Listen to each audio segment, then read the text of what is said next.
Boa noite, irmãos. Graça e paz. Você sabe que é difícil a gente começar já com essas palavras do reverendo Marcelo, né?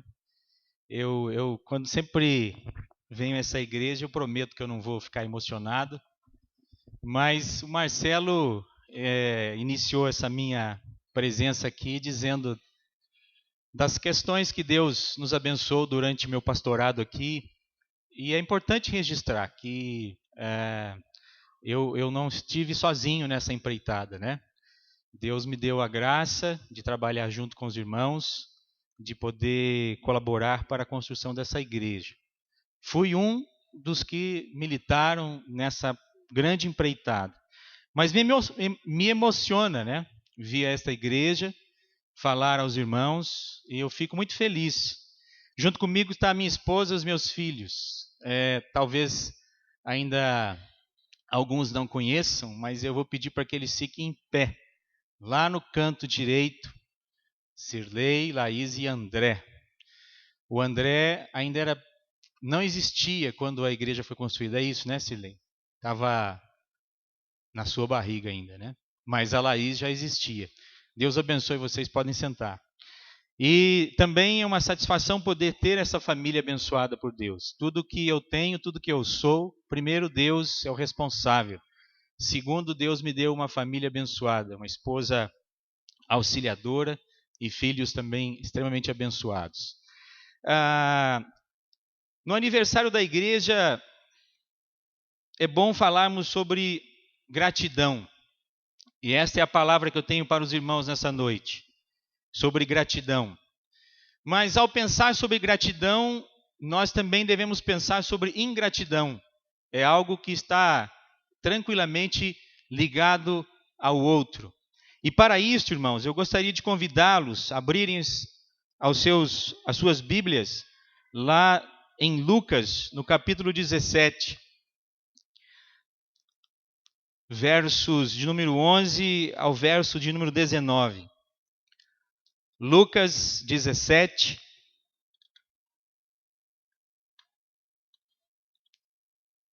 onze a 19.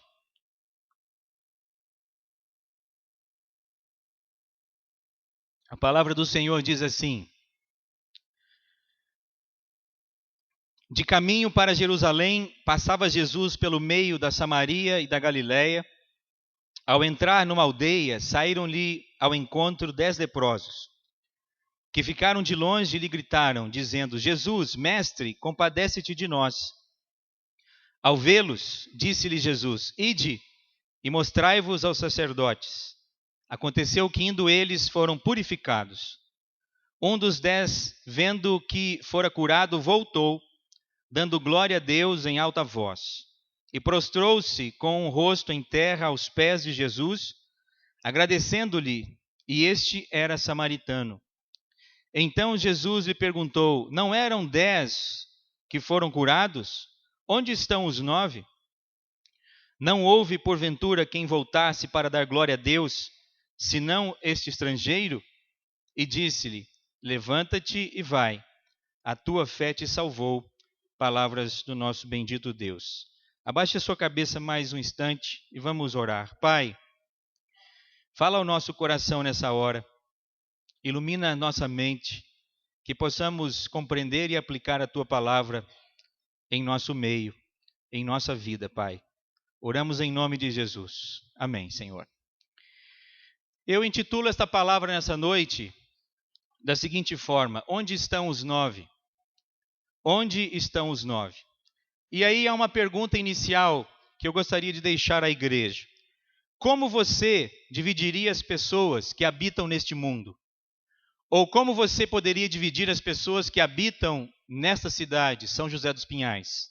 Talvez, ou certamente, você não poderia fazê-lo dividindo essas pessoas entre pecadores e não pecadores. Mas por quê, pastor? Porque a Bíblia diz que todos pecaram e estão destituídos da graça e da glória de Deus. Mas, porém, entretanto, você poderia dividir essas pessoas do mundo ou dessa cidade, deste país, entre pessoas que gostam de futebol ou aqueles que não gostam de futebol. Ou também poderia dividir entre ricos e pobres. Ou quem sabe poderia dividi-los entre cristãos e não cristãos. Mas também poderíamos ir mais fundo, pessoas alfabetizadas e não alfabetizadas.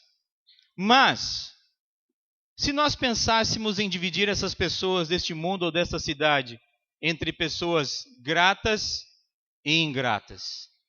Esta é a pergunta do texto. Esta é a palavra que suscita o texto, que o texto nos traz nessa noite. Como ficaria essa divisão de pessoas gratas ou ingratas? Será que haveria aqui um equilíbrio ou um desequilíbrio? Jesus ajuda-nos com a resposta. Jesus pergunta: não eram 10 os que foram curados? Onde estão os 9? Irmãos, a relação de pessoas gratas e ingratas, segundo este texto bíblico, é de 1 para 9. Há aqui um desequilíbrio muito grande, mas também é interessante a gente notar, e ao fazer esta pergunta para a igreja, num tempo de aniversário, como você está em relação à gratidão e à ingratidão? Mesmo neste tempo de aniversário, mesmo neste tempo de regozijo e de festa, mesmo nesta noite, eu estou entre os 9 que não voltaram para agradecer e agradecer a Deus, ou eu estou entre aquele que voltou para agradecer? Onde estão os 9? E aí eu quero dizer para você o seguinte: nós todos, irmãos, temos momentos de gratidão e momentos de ingratidão. E, de certa forma, a despeito de como nós pautamos a nossa vida, como nós conduzimos a nossa vida, em algum momento esta balança pende um pouco para a gratidão, ou quem sabe um pouco mais para a ingratidão. Este é o tom da nossa vida. Gratidão e ingratidão determinam o nosso estilo de vida, determinam os nossos relacionamentos. Gratidão e ingratidão determinam também as nossas prioridades, a nossa visão de mundo e, sobretudo, o legado que nós iremos deixar, seja para os nossos filhos, seja para os nossos netos, bisnetos e assim por diante. Esta é a pergunta nesta noite. Como nós, membros da Igreja de Cristo Jesus, igreja esta que faz aniversário hoje, como nós nos encontramos nessa noite? Não apenas nessa noite, mas como nós nos encontramos na nossa história de vida. Somos gratos ou ingratos? Porque, irmãos, se nós formos conhecidos por pessoas ingratas, é isso que nós iremos deixar para a posteridade. Esta igreja, neste tempo de aniversário, você como membro desta igreja, você como visitante nesta igreja, precisa atentar para isso. É tempo de gratidão. É tempo de agradecer a Deus. É tempo de romper com música e com júbilo neste momento de aniversário. Mas eu quero dizer para você, meu irmão e minha irmã, que a ingratidão torna o mundo monocrático. A ingratidão torna a vida pequena. Mas, pastor, por que isso? Porque a ingratidão torna o mundo do eu, né? Aos meus interesses, às minhas coisas, aos meus direitos, às minhas preocupações, aos meus temores.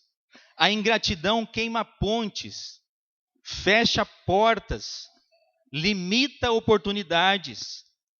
A ingratidão é uma espécie de epidemia que se espalha silenciosamente em nossos dias. Posso até dizer que parece com aqueles gases tóxicos que as pessoas vão inalando, diariamente inalando, e estes efeitos que não são vistos agora, terão seus efeitos no futuro, não é? Devastadores. Mas, pastor, aonde é que a ingratidão consegue preencher e penetrar nas nossas vidas? Eu digo para você, irmão, a ingratidão vai sendo inalada em pequenas doses, em nossos lares, muitas vezes. Pequenas doses nos lares por filhos e pais, não é? Que veem a vida como obrigação e não como dádiva. A ingratidão vai preenchendo o caminho, não é? Através de uma relação de cônjuges que já não sabem mais dizer muito obrigado por pequenas coisas e pequenos gestos. A ingratidão também é inalada em escritórios, quando a competição dos dias atuais sobrepuja a solidariedade. E o que é pior, a ingratidão vai entrando em nossas igrejas quando, principalmente, o espírito de crítica sobrepuja o apoio mútuo entre os irmãos. Essa é a preocupação que devemos ter em nossas igrejas. Essa é a preocupação que devemos ter em nossos lares em relação à gratidão ou à ingratidão. Porque nós vamos permitindo que sutilmente momentos de ingratidão sobrevenham sobre os nossos lares, sobre os nossos trabalhos, sobre a vida das nossas igrejas. E aí, nós que somos líderes, membros dessas igrejas, ou membros dessa igreja, nós precisamos atentar para isso. Eu quero dizer também, irmãos, e aqui conto uma pequena história. Certo coronel teve seus 2 braços amputados. E ele estava num campo de batalha e teve um acidente, e a consequência foi com que teve os seus braços amputados. Desde então, ele precisava de toda ajuda para tarefas simples, mas ele gostava de escrever. Contudo, não poderia escrever mais. O que ele fez? Ele pediu para alguém, não é, da igreja, um moço da igreja, e esse moço se dispôs a ajudar este coronel que teve seus braços amputados. Mas é interessante, depois que se escrevia a carta, ele colocava no final e pedia para esse moço colocar PS. E aí ele dizia o seguinte: perdoe-me a péssima caligrafia. Ele não havia escrito. Ele pediu para alguém escrever. Mas é interessante que no final ele diz assim: olha, põe lá, me perdoe a letra. Qual é o sentido disso? A ingratidão imprime ao coração um espírito de crítica e de insatisfação constante. Mas aqui eu tenho uma outra história. A história de Fanny Crosby. Fanny Crosby foi uma grande mulher que compunha hinos. Praticamente ela compôs 8.000 hinos. Era uma americana. E estes hinos, não é, ajudaram milhares e milhares de pessoas a se chegarem ao Senhor Jesus. Mas, pastor, qual é a diferença entre o coronel e a Fanny? A Fanny, desde pequena, teve um problema em seus olhos e um médico, na época, para ajudar com que ela não tivesse sequelas, invadiu seus olhos com um remédio, fazendo com que, ao invés de retomar a visão, ela ficasse completamente cega. Isso quer dizer que ela compôs muitos de seus hinos de uma forma sem visualizar aquilo que estava compondo. Mas é interessante notar que, diferentemente do coronel, ela deixou escrito aqui um poema. E este poema é o seguinte: ó, como eu sou uma criança feliz, embora não possa ver. Eu decidi que neste mundo contente sempre serei. Quantas bênçãos eu tenho que os outros não têm. Assim, chorar ou suspirar, porque sou cega, não posso e não quero. A pergunta de Jesus ressoa novamente nas nossas vidas nessa noite. Não eram 10 os que foram curados? Onde estão os 9? Por que de cada 10, 9 agem como o coronel e um apenas age como Fanny Crosby? Qual é a razão e qual é a resposta? Esses 9 são o retrato da humanidade, meus irmãos. Estes 9 que não voltam para agradecer são o retrato de uma humanidade que se coloca sempre à beira do caminho e começam a gritar: Jesus, compadece-te de mim ou de nós. Mas é interessante notar que tão logo eles consigam aquilo que pediram, se esquecem de agradecer àquele que os abençoou. Estes 9 que não agradeceram nos ajudam aqui a perguntar: por que a ingratidão em relação a Deus é tão mais frequente do que a gratidão?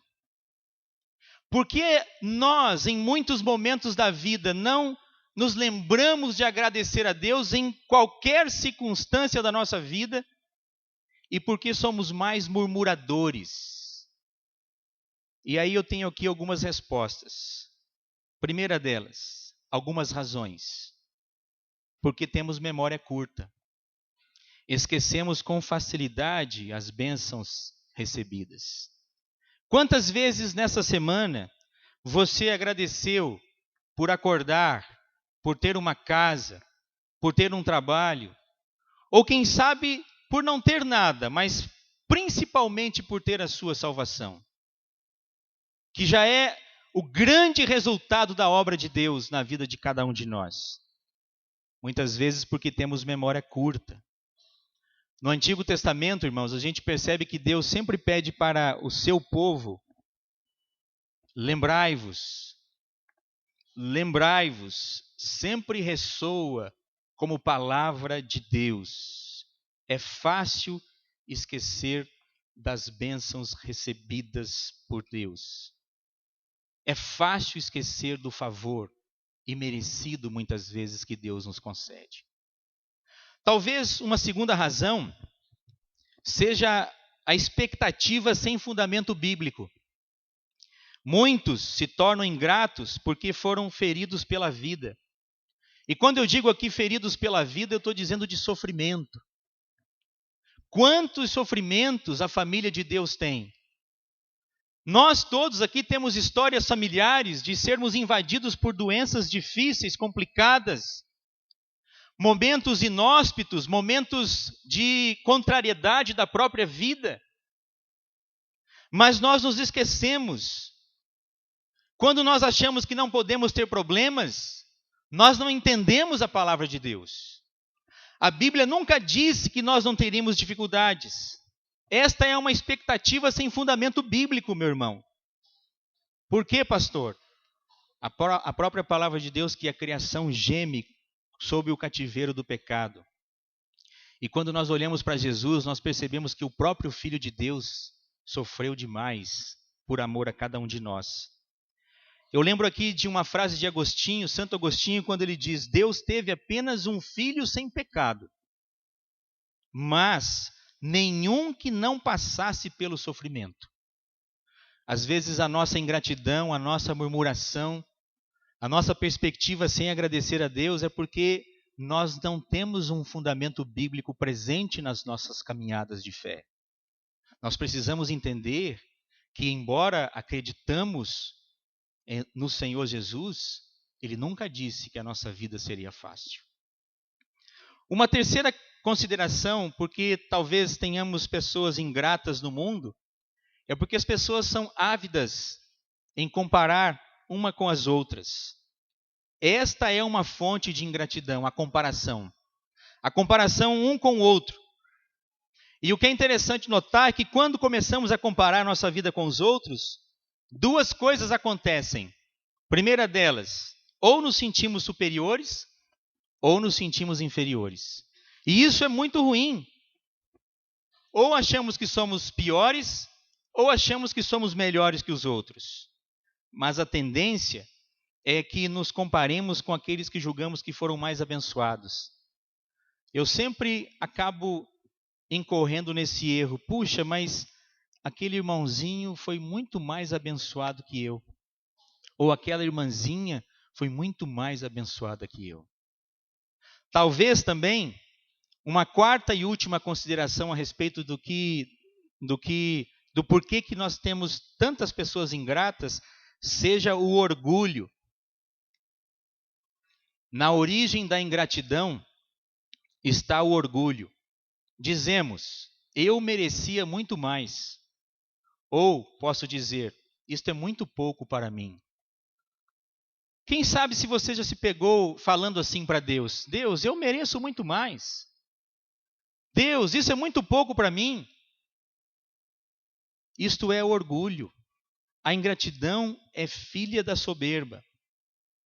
E aí, irmãos, para encerrar este sermão, eu quero aqui tecer algumas considerações a respeito de como desenvolver um estilo de vida marcado pela gratidão.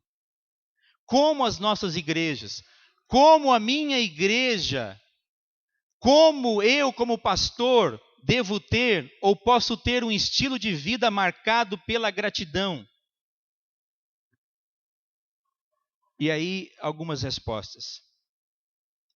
Gratidão é uma escolha do coração. Quando você lê o texto que nós acabamos de ler, dos 10 leprosos, não estava escrito no texto, não é, que eles precisavam voltar para agradecer. Você não enxerga isso lá. Você não vai enxergar, você não vai achar isso lá. Aí você pode perguntar, mas será que ele precisava dizer? E aí a gente deve dizer o seguinte: gratidão é uma escolha do coração. A gratidão não cabe em regras ou fórmulas. A gratidão é essencialmente um impulso do coração. A gratidão é essencialmente o impulso do coração que transborda de amor e de alegria. A beleza e a força da gratidão residem na sua não obrigatoriedade. Jesus não pede, mas ele esperava. Jesus não pede para agradecermos sempre que ele nos concede uma dádiva, mas ele espera, fruto de um coração agradecido. Um obrigado como obrigação é uma ofensa, irmãos. Dizer um obrigado ou muito obrigado, se isso for algo, não é, de obrigação, é uma ofensa. Um beijo não pode ser imposto. Um abraço forçado ou um sorriso cobrado é algo que não é de gratidão. Por isso que um coração e uma vida de agradecimento é algo que brota do coração. É da natureza da gratidão ser uma retribuição do coração. É da natureza da gratidão prolongar uma relação que protocolarmente não precisaria ser prolongada. Por isso que, se você quer, nesta igreja, viver sempre em agradecimento a Deus, não se esqueça que isso tem que brotar do seu coração. Como homem, como uma mulher de Deus, que louva o Senhor por tudo que Ele tem feito, por tudo que Ele de repente possa fazer.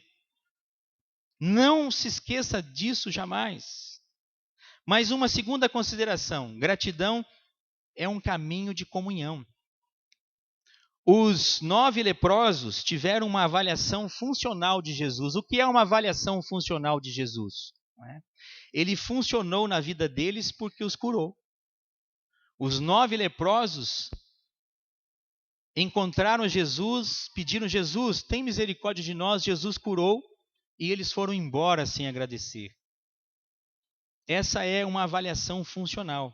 Apenas o samaritano entrou numa dimensão relacional com Jesus. Apenas o samaritano. Tá? Isto é, uma relação de comunhão.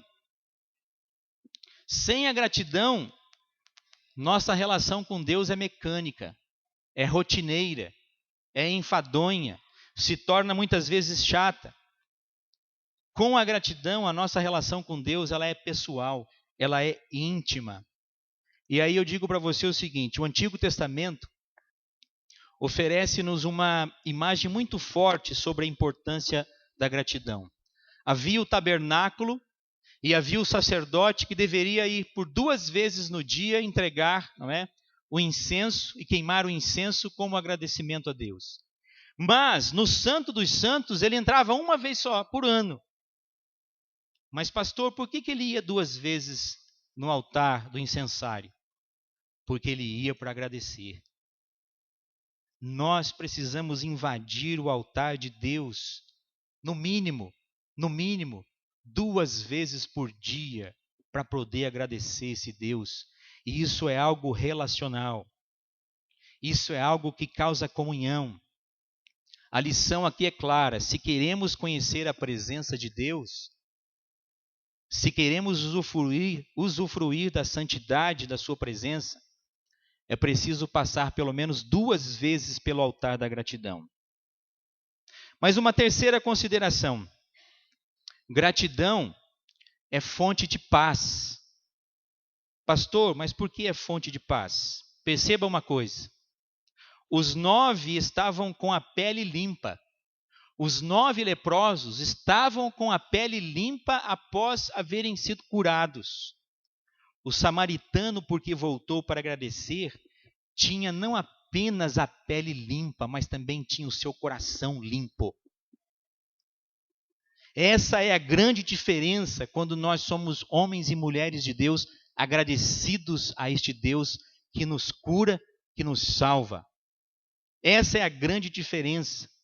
Levantai-te e vai até a tua fé te salvou. Os 9 leprosos conheceram a bênção da cura do corpo. O samaritano conheceu a bênção da cura do corpo e a cura da sua alma. Essa é a diferença da pessoa agradecida a Deus.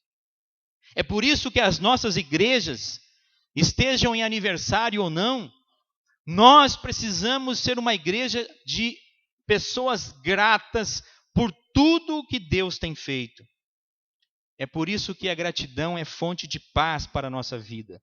É isso que Paulo nos ensina lá em Filipenses. Eu vou ler rapidamente.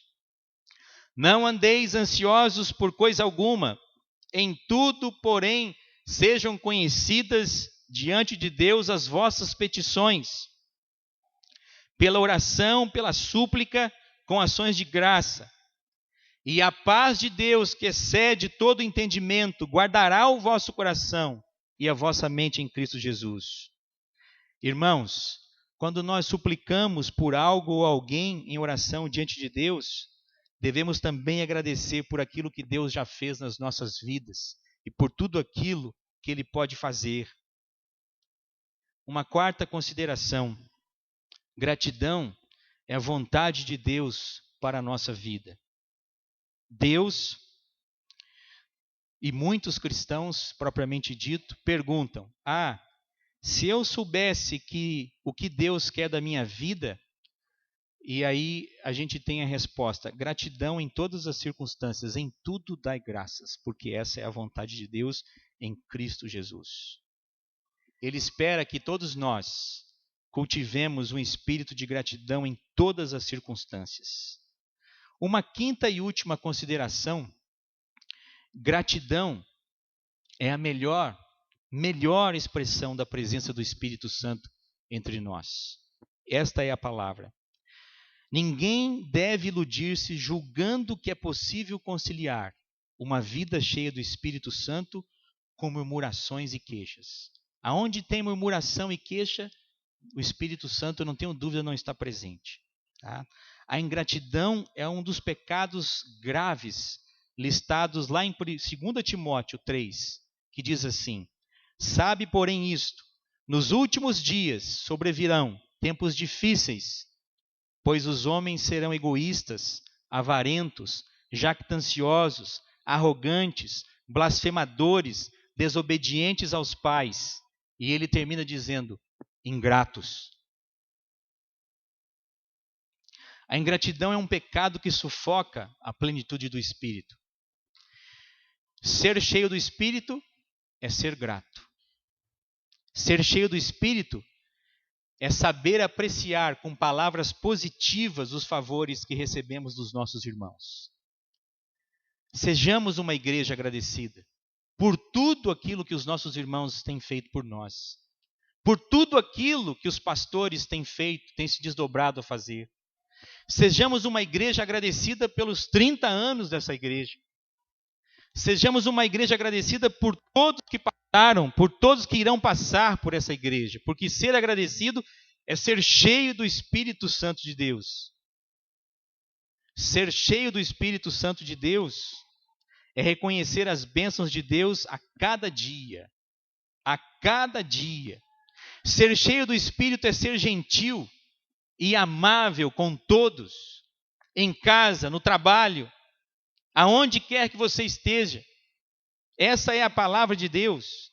Ser cheio do Espírito Santo, muito mais do que falar línguas estranhas ou chavões evangélicos, é falar a língua universal da gratidão.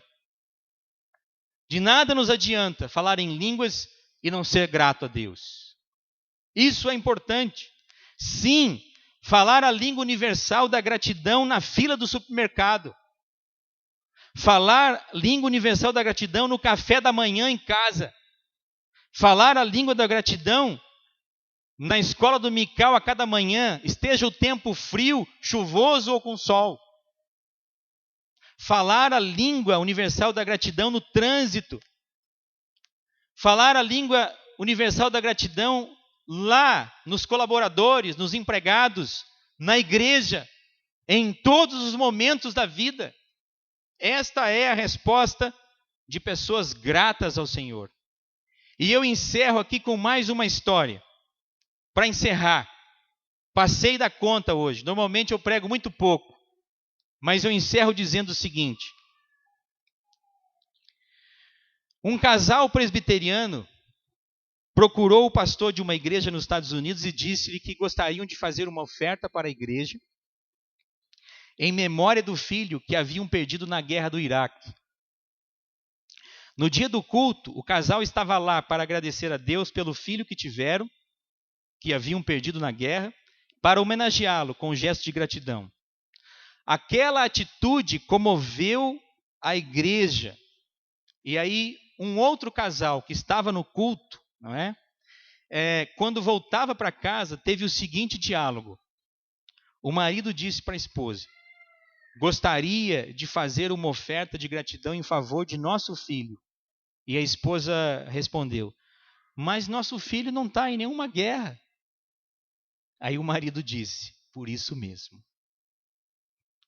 Concluo com a seguinte reflexão. A gratidão é enxergar as dádivas que temos conosco agora. Agradeça pela sua família, pela esposa, pelo marido, pelos filhos. Agradeça pela igreja, pelo pastor que você tem, pelo conselho, por todos que estejam do seu lado, pela saúde que tens, por tudo que você tem, porque nada veio para você de graça, no sentido de que você trabalhou para isso. É dádiva de Deus. É possível e saudável que agradeçamos mesmo quando não as temos mais conosco, mas é muito melhor agradecer pelo que temos hoje. Agradeça a igreja que tens. Deus concedeu essa igreja. Nesses 30 anos, seja membro desta igreja agradecido por tudo que Deus fez. Na sua vida, na vida da sua família, em todos os sentidos. A minha oração é que Deus possa nos dar sempre um coração agradecido. Em tudo dai graças, porque essa é a vontade de Deus em Cristo Jesus. Amém? Deus nos abençoe.